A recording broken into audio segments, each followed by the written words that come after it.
দিচ্ছে ডাক, ইনকলাব জিন্দাবাদ, Tripura auto rickshaw workers union দিচ্ছে ডাক, ইনকলাব জিন্দাবাদ, ইনকলাব জিন্দাবাদ, জিন্দাবাদ, জিন্দাবাদ, Tripura auto rickshaw workers union দিচ্ছে ডাক, ইনকলাব জিন্দাবাদ, জিন্দাবাদ, পুঁজিবাদ ধ্বংস হোক, ধ্বংস হোক, ধ্বংস হোক, পুঁজিবাদ ধ্বংস হোক, ধ্বংস হোক, ধ্বংস হোক, ইনকলাব জিন্দাবাদ, জিন্দাবাদ, জিন্দাবাদ, ইনকলাব জিন্দাবাদ, জিন্দাবাদ, জিন্দাবাদ, শত শহীদের রক্তরাঙ্গা লাল পতাকা লাল সালাম, লাল সালাম, লাল সালাম, ইনকলাব জিন্দাবাদ, দুনিয়ার মজদুর।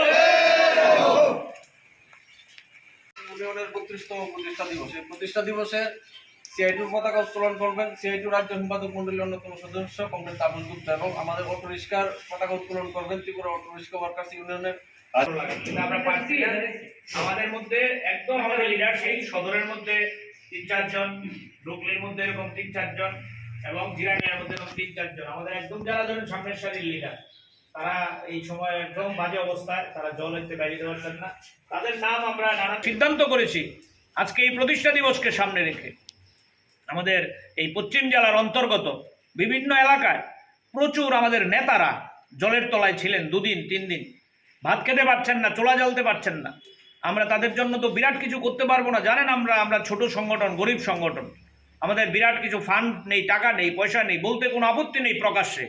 আমরা বিএমএস এর মতো মানুষ থেকে ভয় দেখিয়ে, শ্রমিকদের ভয় দেখিয়ে, স্টিকার লাগিয়ে টাকা নিয়ে আসি না, আমরা পকেট কেটে টাকা নিয়ে আসি না, জুলুম করে আমাদের টাকা আনি না। আমাদের শ্রমিকরা যা সাহায্য করে সেই দিয়ে আমাদের সংগঠন চলে এবং এই টাকাই আমরা শ্রমিকদেরকে বিভিন্নভাবে ফিরিয়ে দিই নানান সময় তাদের সাহায্যের জন্য।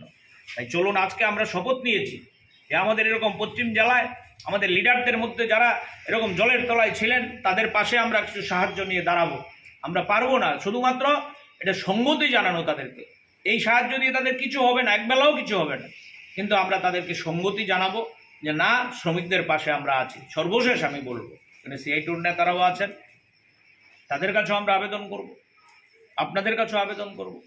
আমাদের আজকের দিনে প্রধান এবং প্রথম শপথ হচ্ছে এই নৈরাজ্যের পরিবেশ মুক্ত করার জন্য আমরা যেমন রাস্তায় লড়াই করব, পাশাপাশি আমাদের এই শ্রমিকদের, বিশেষ করে একটা অংশের শ্রমিক আছেন আগে গাড়ি চালাতেন, এখন অসুস্থ, গাড়ি চালাতে পারেন না, বিছানায় আছেন, ঘরে আছেন। আরেকটা অংশের শ্রমিক আছেন ভীষণভাবে দুস্থ, সবাই একরকম না। এই দুস্থ শ্রমিকদের খবরাখবর রাখবেন, তাদের পাশে থাকবেন, আমাদের যারা কাজ করতে পারে না তাদের পাশে দাঁড়াবেন। আমরা মনে করি একটা কথায় আছে বাংলায়, যদি হয় সুজন তেঁতুল পাতায় নজন। আমরা গরিব হতে পারি কিন্তু আমাদের মন বড়, আমরা সবাই মিলেই ভাগ করে খাবো। যে খেতে পারে না তার পাশে যেমন দাঁড়াবো, আবার যারা খেতে পারে তারাও যাতে দুবেলা খেতে পারে তার ব্যবস্থা করব। তাই চলুন, আজকে এই 32তম প্রতিষ্ঠা দিবসে আমরা শপথ নেই। একদিকে এই রাজ্যের যে পরিবেশ, এটাকে আমরা দূর করব।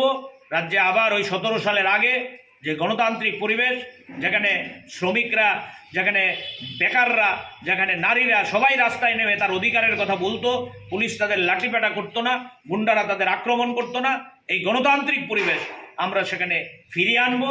আমাদের অটো স্ট্যান্ডগুলোতে আবার আগের গণতন্ত্র আমরা ফিরিয়ে আনবো। এই গণতান্ত্রিক পরিবেশ ফিরিয়ে আনার জন্য আপনারা লড়াই করবেন এবং আমাদের শ্রমিকদের পাশে থাকবেন। এই আবেদন আপনাদের কাছে রেখে আপনাদেরকে আজকের দিনে আবারও অভিনন্দন জানিয়ে, এই দুর্যোগপূর্ণ আবহাওয়ার মধ্যেও আপনারা নিজেদের স্টিয়ারিং ছেড়ে এই প্রতিষ্ঠা দিবস পালন করার জন্য যারা এসেছেন তাদেরকে অভিবাদন জানিয়ে আমার কথা বলা শেষ করছি। ইনকলাব জিন্দাবাদ।